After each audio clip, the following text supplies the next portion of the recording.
Welcome to the Mustache and the Beard.com, two great geeks. Changing the world, one post at a time. I am Louis Matos. We're going to do an Autopsy Plus number 3 today. And as always, I'm here with my buddy, Junior Figueroa, a.k.a. The Beard, coming to you live from sunny Puerto Rico.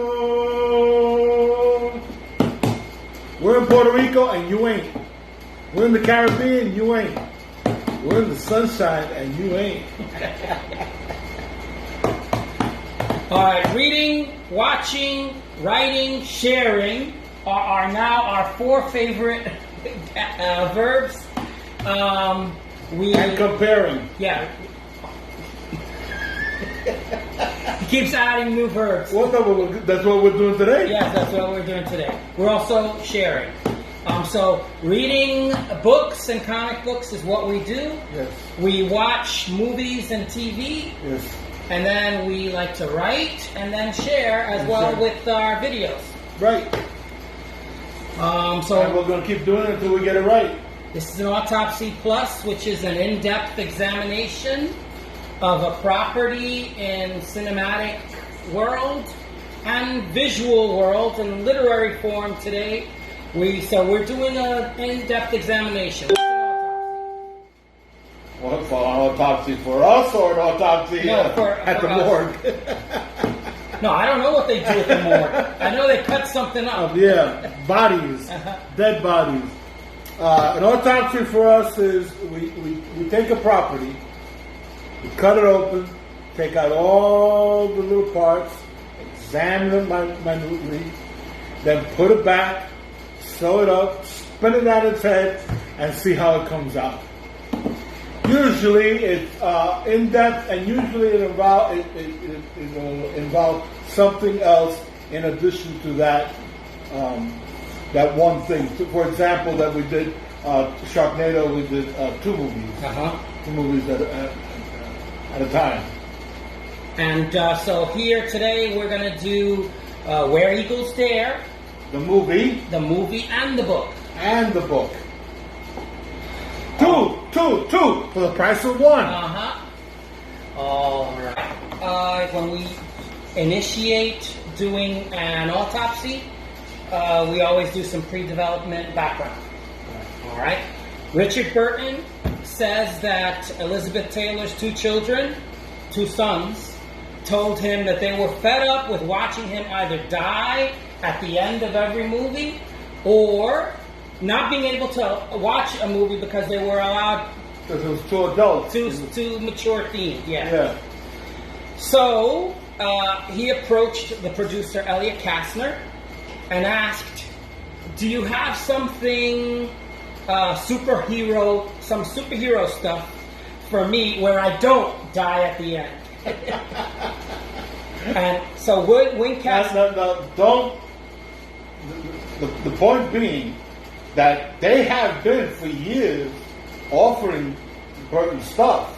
Like he got offered the part of James Bond, but he would turn it down. So it isn't a case where he was coming out of left field.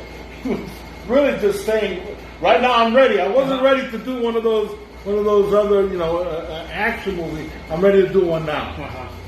So. Elliot Kastner is a producer for Wincast Films, and so they had bought 5 Alistair MacLean novels, and Kastner consulted the author, Alistair MacLean, and said, do we have something for Richard? And Alistair MacLean says, I have just the thing. And so Brian G. Hutton was also brought in. He was to direct, and they all loved the idea of Alistair MacLean, Richard Burton doing an action movie. All right. So, how did you come to this movie? When did you first see this movie? I saw this movie in the movies when it first came out. Oh, really? Yeah. Wow. So in 1968 or 69. Yeah. Wow. Okay. Yeah, that was 1969. I was 14. Oh, okay. I saw this movie on the 4:30 movie. I was approximately 10 years old when I saw it for the first time. Sometime around 1975. My brother and I watched a lot of movies back then, but this movie was special because of that cable car scene. That cable car scene stuck out in my head. So I think you were lucky that you got to see it in the theater, because like in the theater it's dark and it has to be 69 because I can remember comparing the cable car in this movie with the cable car in On Her Majesty's Secret Service, which came out in 69. So, and which means I saw this one after I saw On Her Majesty's Secret Service. So, so yeah, the cable car sticks out. It is like the highlight of the movie. Of the movie. It's also the scene that they showed because I bought the book, and the book cover. Yeah. That's the scene on the cover of the book. The battle on top of the cable car. So now we're going to move on to production and film notes. Okay. In 1968, okay, Where Eagles Dare is a 1968 British Metro Color World War II action film directed by Brian G. Hutton, distributed by MGM or Metro Goldwyn Mayer back then. Filmed in Panavision, so it's a wider screen, which you totally get. Listen, you have those vistas that are gorgeous. So it's shot in Austria and Bavaria. Alistair MacLean wrote the screenplay at the same time that he wrote the book. So both were considered commercial successes. The film involved the top filmmakers of the day and is now considered a classic. So stuntman Yakima Kanut was... Yeah. He's Yakima? Yakima. Okay, so he's the second unit director as well as very well-known, famous stuntman and stunt coordinator. He also did Great Car Pass. Great Car Pass. Okay. Yeah, we've done an autopsy, a star on Great Car Pass. And it's also written by Alistair MacLean. I wonder if it's the same people who did. You should go back and because if he made, what I'm saying is if he bought 5 stories from Alistair MacLean, maybe one of them Great Car Pass. I have no doubt. Yeah, we should go back and check. We'll get back to you on this, people. There's British stuntman Alf Joint was Burton's double. He did the fight on the cable car, which is an iconic scene. Award-winning conductor-composer Ron Goodwin wrote the score. And wonderful music. Yes, and Arthur Ibbotson worked on the cinematography. So these are iconic stars in the film industry back then, and so there's what they're saying is that this movie. What they're saying is that it's an all-star cast in front of the camera and an all-star cast behind the camera. Yeah, Eastwood and Burton called this movie Where Doubles Dare. Because their doubles had an inordinate amount of screen time.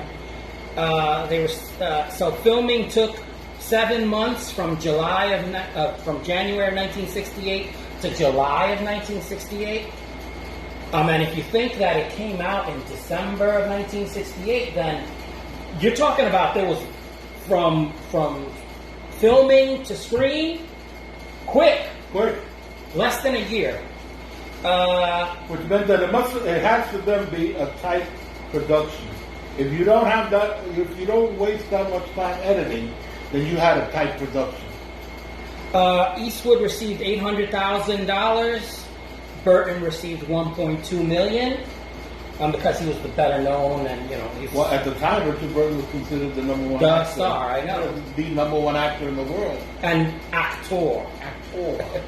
All right, first film to use a front projection effect as opposed to blue screen. So they had to invent technology for that cable car scene because the blue screen didn't look realistic. Right, didn't cut it. Yeah, so they had to invent the technology. So this could be eligible for our campy videos, just so that you know. Eastwood requested less dialogue. When does that happen? Eastwood said it's too much talking for Schaefer. But you know, he's absolutely right. Because one of the things that watching the movie that we commented on was how cold he was, how quiet, how deathly silent, how menacing he was. If you gave him a lot of talking, it would have killed that whole effect. Yeah. He said he wanted to be more menacing. That's exactly what he got it. He was right. He was right. He understood his character.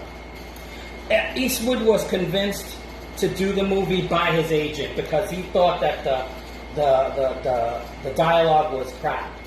But so they convinced him, and you know the agent said, "You're getting a chance to work with Richard Burton. I think that's a good idea to do that." So yeah, he had to be convinced to do it, and I'm thankful that he did it. Well, you know, I can understand. What Eastwood meant, because Burton's character has a lot to say. He is a very talky character. There's a lot of exposition. A lot of the information that is given to us comes out of his mouth. It needs to be that way, and they do it in creative ways. You know, they're not in a rush to vomit information out at us, so we get it in bits and pieces. So it's not boring, but I could get what Eastwood was saying because Burton's character is very talky. It said that Burton and Eastwood got along famously during this movie. Yeah, that's what I heard also. Yeah. Although they never made another movie again together. Yeah. I'm gonna say that Burton looked a little swollen to me. Like he looked thicker than usual.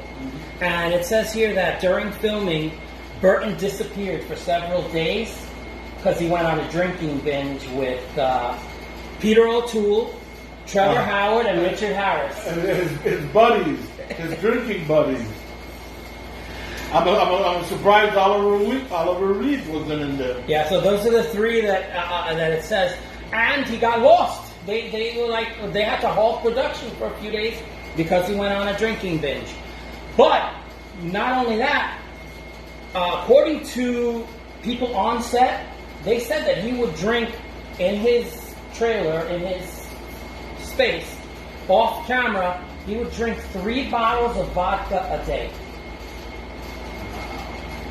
I don't believe. I said, how do you function? 3 bottles. That's crazy. And so I was like saying, he looked a little inebriated. For me, anyway. I thought that he was swollen, and I went back to check it out. I mean, he still looks great. I mean, let's be honest. He has more acting chops in his pinky than most people. Yeah. And also, you know, he was getting on in years. This isn't physically. This isn't Burton at his peak. He might actually be at his peak in his craft, right? Because he's been, you know, at it long enough that now he's a master of what he does. But physically, he's well past his peak physically. And then to see him next to Clint Eastwood, who's just starting out, you know.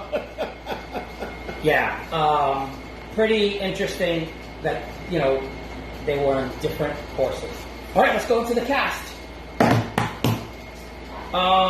Richard Burton plays the double agent, right? Major John Smith. Major John Smith. Or Johann Smith. Or Johann Smith. Yeah, interesting character. Which is why this is a part of our Codename Capricorn, our secret agent movie. Yes. It is a war movie, World War II movie, but it is also a secret agent movie. Yes. Filled with secret agents. Filled with secret agents. Because Clint Eastwood plays Lieutenant Morris Schaefer. He's the heavy. He's the quiet killer, right? He does most of the action scenes. And you buy it. You completely buy it. It is Clint Eastwood. Yeah. I mean, he's just coming off doing the spaghetti westerns. You know, he's just I'm not sure whether he had done. I think he had already done Hang 'Em High. Right? He was. He didn't go to the premiere because he was doing Two Mules for Sarah. 2 Mules for Sister Sarah. For Sister Sarah. Oh, yeah. okay, yeah. This is Clint Eastwood's prolific period. Yeah. He's just making movies. Because he's banking on the fame that he acquired with the spaghetti western, and he parlayed that into a major movie star career. And that's where he is at that stage in this movie. Yeah, so both of them were Burton was already a star. Yeah, he was a superstar. And Clint Eastwood was on the rise. Right, he was on the rise. Exactly. All right, Mary Ure. Is that how you pronounce it? U-R-E. I think. I apologize. She plays Mary Ellison. That one's easier to pronounce. The tag-along spy. And I call her the tag-along spy because there are 7 commandos that come down, and she follows them. Right. Patrick Weimar. Boy, the actress, that actress Mary Ure or whatever, that was Robert Shaw's wife. Yes. Robert Shaw from Jaws, from Russia with Love. He visited the set. Yeah, he did? Yep. And so did Elizabeth Taylor. Really? Yes, they both came to the set. So you imagine you're doing a movie with Richard Burton and Elizabeth Taylor is watching, and you're like, can I get your autograph? Could I kiss your hand? Can you sign my butt? All right. So Patrick Weimar is Colonel Wyatt Turner.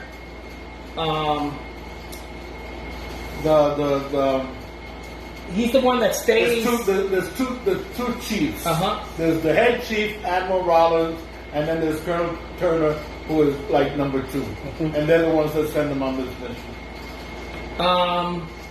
Okay. And he is also the reader of the Audible book. Patrick Weimar? Right. All right. And so then we have Sir Michael Boredom, who is the Vice Admiral Roland. He's the head of MI6. Yes, the one that sends them off. Ingrid Pitt. Heidi Schmidt. Okay, 2 of the parachutists. Early on, they died early on, and Heidi Schmidt is in the book, because we're also going to talk about the book. Heidi Schmidt in the book has a relationship with Schaefer. Hot and heavy, quick, boom, boom, boom. So I think I'm going to leave it there as far as the cast, so that we could go straight to the plot. All right. Okay. Here we go. The plot for Where Eagles Dare. In the winter of 1943-44, U.S. Army Brigadier General George Carnaby, the planner for the plans for the invasion of Europe, the Western Front, is captured by Germans.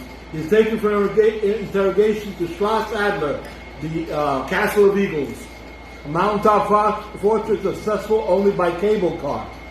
A team of 7 Allied commandos, led by British Major John Smith and U.S. Army Ranger Lieutenant Morris Schaefer, is briefed by Colonel Turner and Admiral Roland of MI6. Disguised as German troops, they have to parachute nearby, enter the castle, and rescue General Conway before the Germans can interrogate him. After their transport plane drops them into Germany, Smith secretly meets Mary Ellison, with whom it's implied he is in a relationship, and with Heidi Schmidt, their presence known only to him.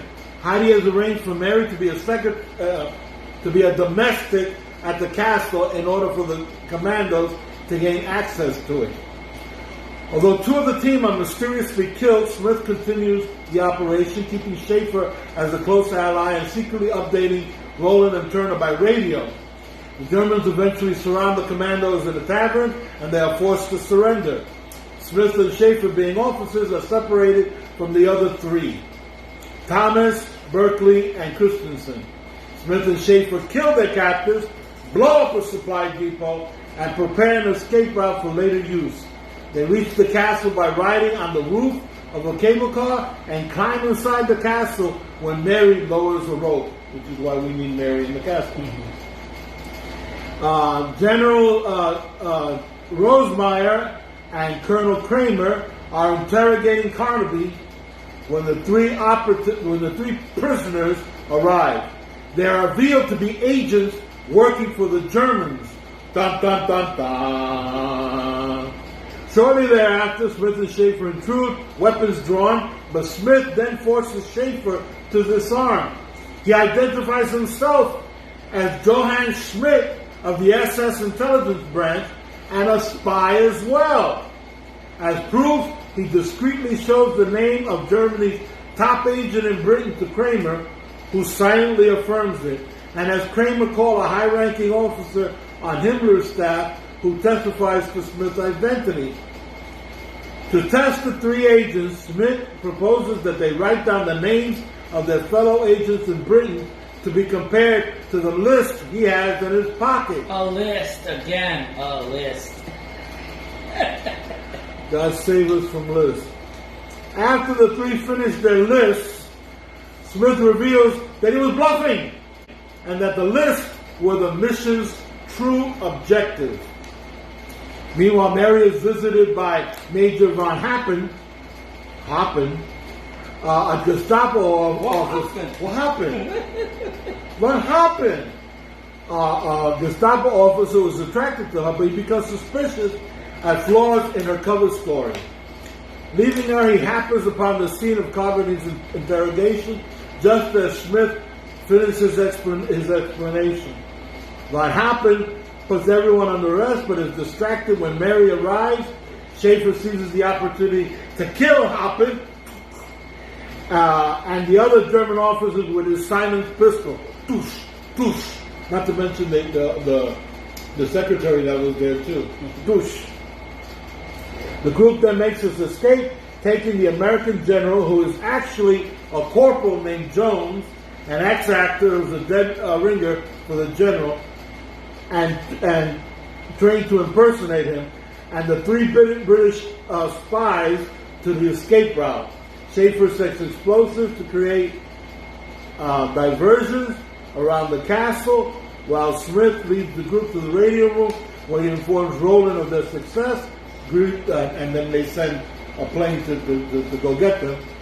The group reunites with Heidi on the ground, boarding a bus they had obtained earlier as an escape vehicle. They battle their way onto an airfield and escape in their transport, where Colonel Turner has been waiting.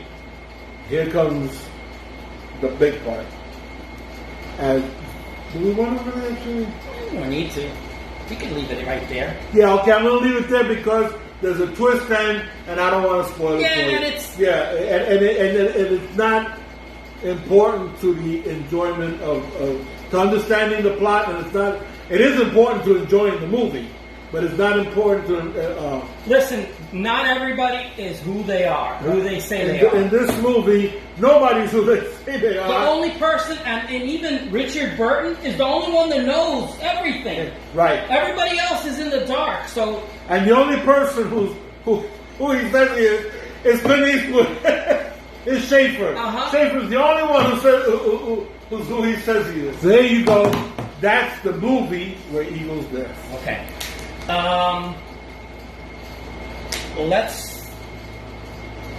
Before we talk about the differences between the movie and the book, let's talk about the reception and post-production.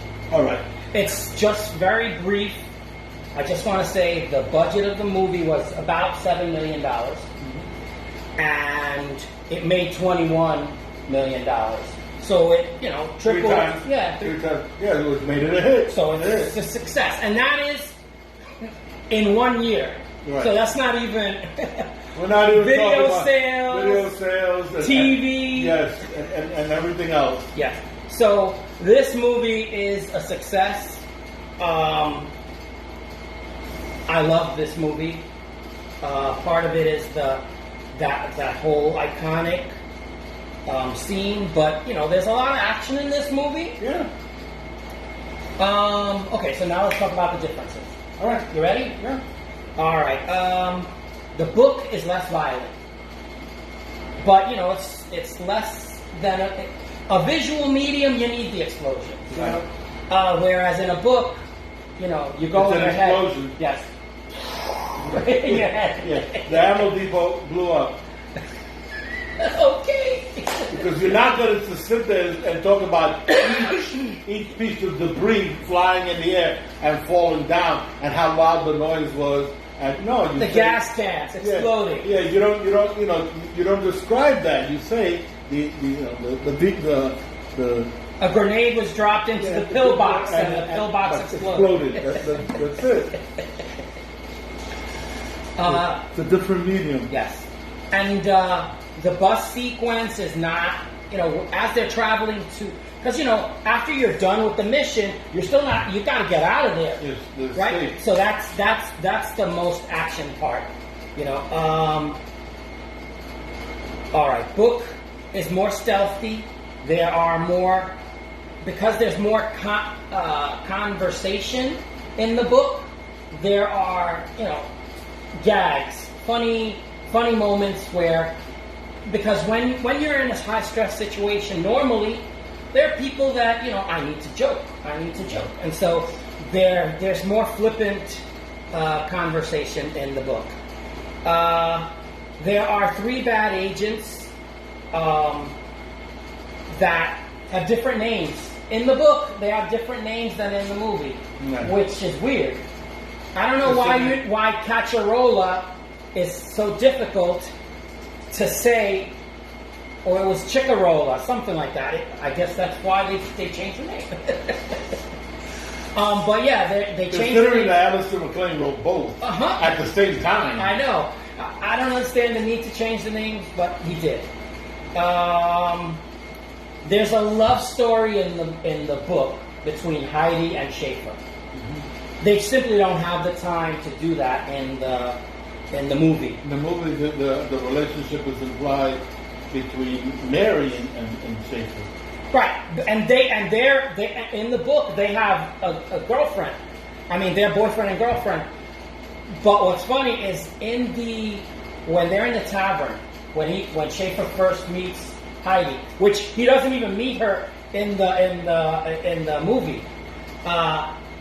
He says he sees that Heidi is Richard Burton's character Smith grabs her and sits her on his lap, and Schaefer's like, you were with a blonde over there, and now you're. It's like, is there any room for me? And so Heidi switches from Smith's lap onto Schaefer's lap. So I mean, it's not spelled out in the movie. In fact, in the book, when Smith does his final call for the plane, he says, "Oh, and make sure you have a clergy person on the ship, on the plane, so that he can marry Heidi and Schaefer." So Schaefer gets his own. Yes, he's done. He's done with espionage and everything. So there was a girl for Smith and a girl for Schaefer. Yeah. So that's the major difference. Other than, like I said, I did the Audible book, and Patrick Weimark is the one that reads the Audible book. Colonel Turner. Yes, that was a little nice touch. Anything you wanted to add? Except that I unless I'm mistaken, this is the first time a screenplay and a novel have been written simultaneously. Mm-hmm. And then it was time for the book to come out at the same time as the movie.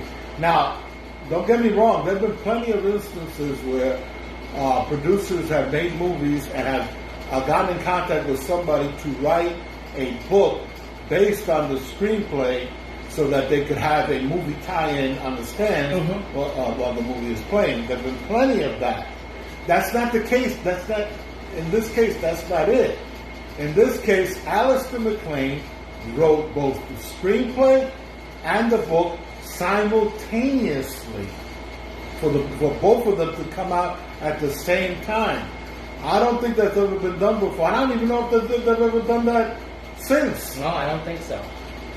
So that's unique. And and it's worth, in my opinion, my humble opinion, it's worth watching the movie and reading the book. So we usually have a one thing you hate, one thing you love. Mm-hmm. So what do you want to say about one thing you hate or dislike? Okay, there are lapses in logic. Plot holes. There are plot holes in this story. The story is moving so fast that you miss it. Having seen this movie multiple times and reading the book, I caught it now. But there's a part of the movie where Richard Burton is claiming to be a German agent by the name of Johann Schmidt, and to prove it to Colonel Kramer, who is the commanding officer of the Schloss Adler, the Alpine, the castle. He's the commanding officer. He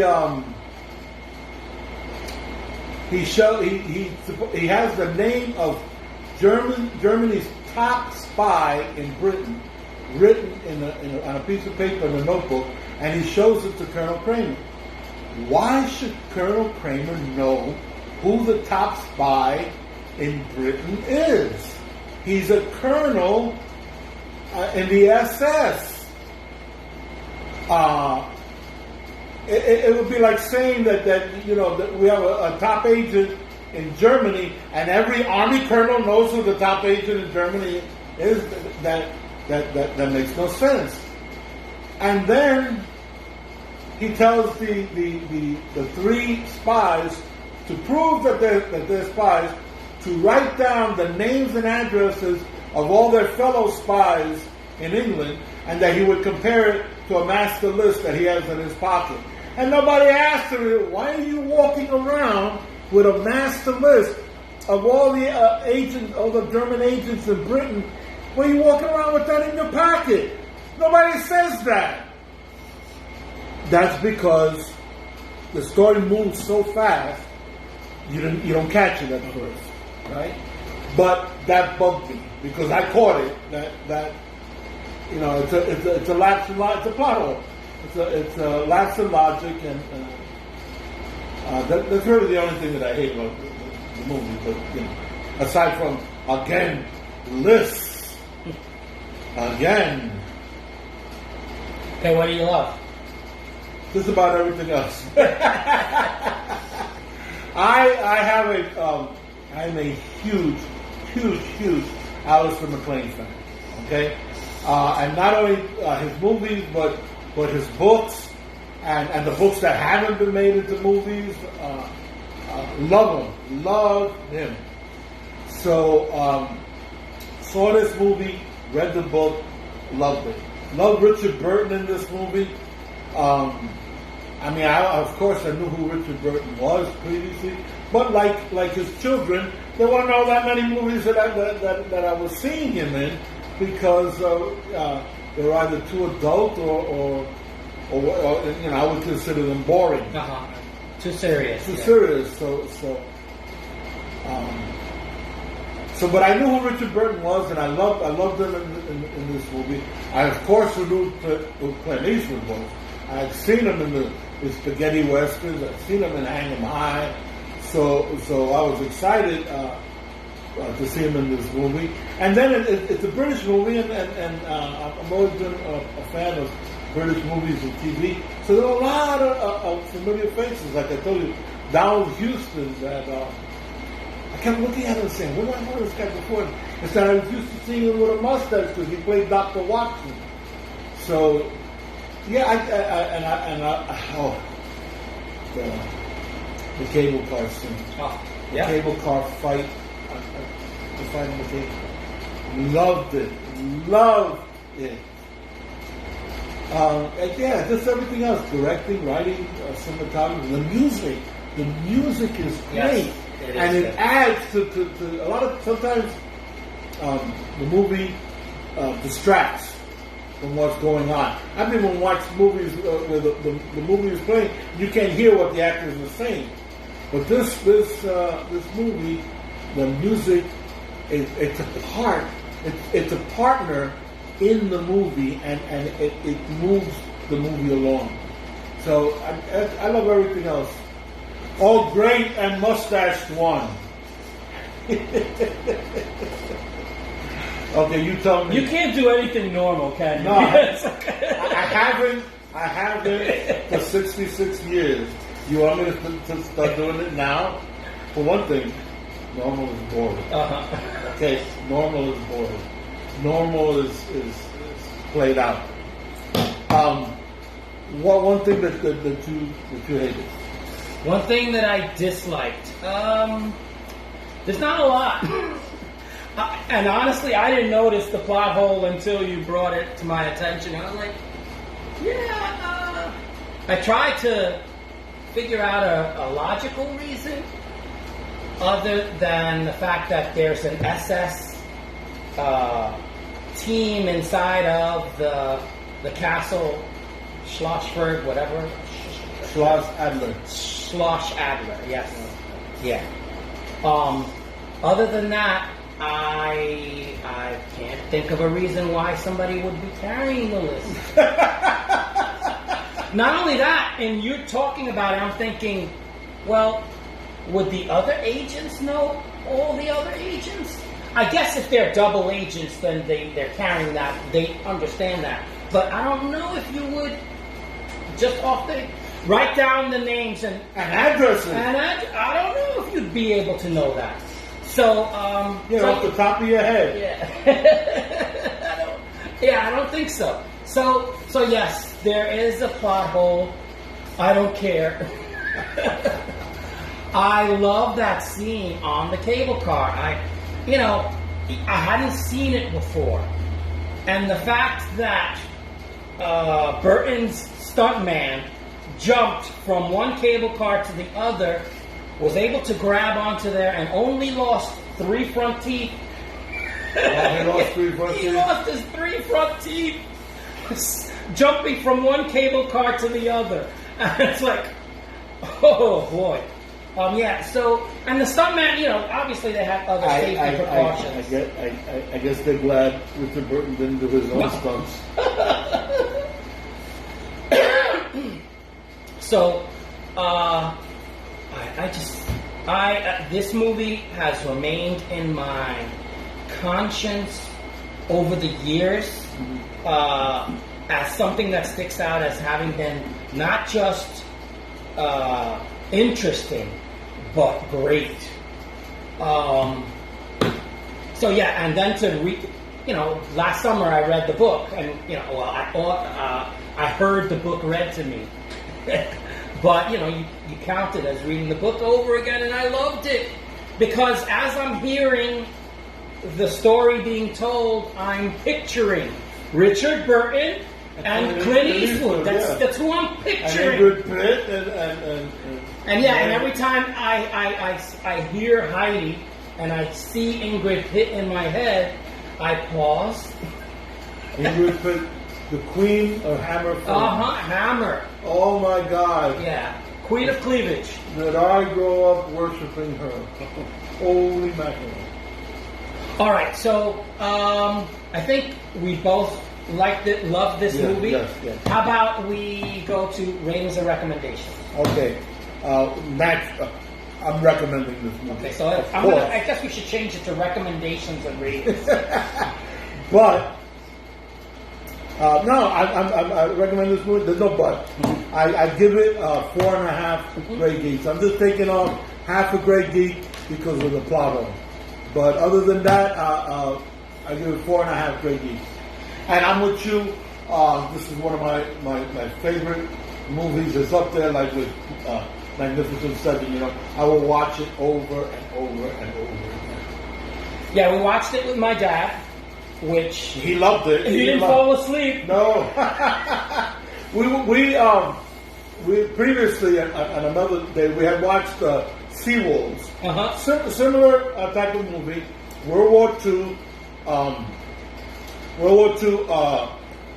Secret agent, but also a bunch of guys going on a secret mission and everything. But and his dad liked it, but he said that there wasn't enough Action. war. Mm-hmm. There wasn't enough war part.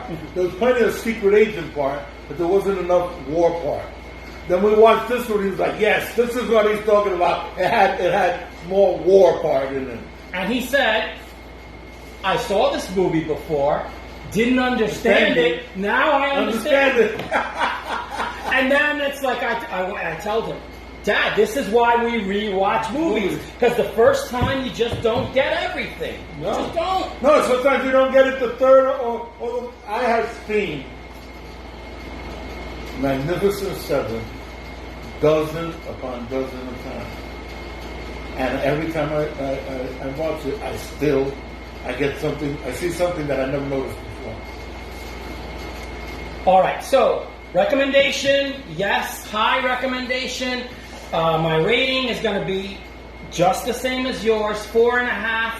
Although I'm tempted to go to 5, so it's 5, and so it'll be 4 3/4 because of There is no 4 3/4. because of the fact that I can't separate the movie from the book. I just can't. When I see the movie, I'm thinking of the book, and when I read the book, I'm thinking of the movie. So, and by the way, now that you said that, my recommendation goes for the book as well. I'm not just talking about the movie. Read the book. Read it. It's a fast-paced read. Yes, you're gonna love it. You're gonna love it. All right. I think we did this movie a good service. Yeah, and the book. So yes, that is our Autopsy Plus number 3, with the movie Where Eagles Dare, with the book of the same title. And both by the same author, Alistair MacLean. All right, so we've come to the part of the program where we go to the end. It's to our outro. So before the outro, I always ask you for a wise missive, because the gray beard entitles you to be a wise man.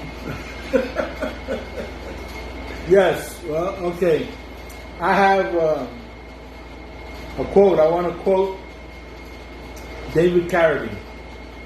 The actor David Carradine, Kung Fu, right? Son of John Carradine, brother to Keith and Robert Carradine.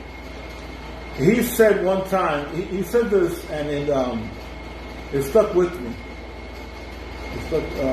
He said one time, he said, if you can't be a poet, then be the poem. And I like to say, I have a granddaughter, Samantha. She's my poem. With that having been said, if this is the first time you've watched one of our videos, I invite you to subscribe. Hit that like button. Hit that like button, because we try to entertain you and inform you while making you laugh. And hopefully we've done a little bit of that. If we've stirred you to make a comment, please do so. Please do so. Tell us what we got right, what you think we might have gotten wrong.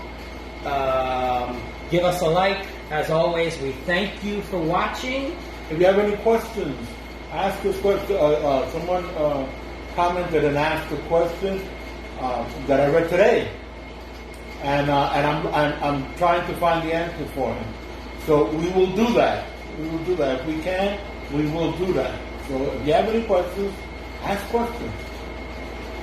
All right. My name is Louis Matos. I am the Mustache. I'm Junior Figueroa. I beat the beard. We say see you later. Hasta la vista. Take it easy. And peace.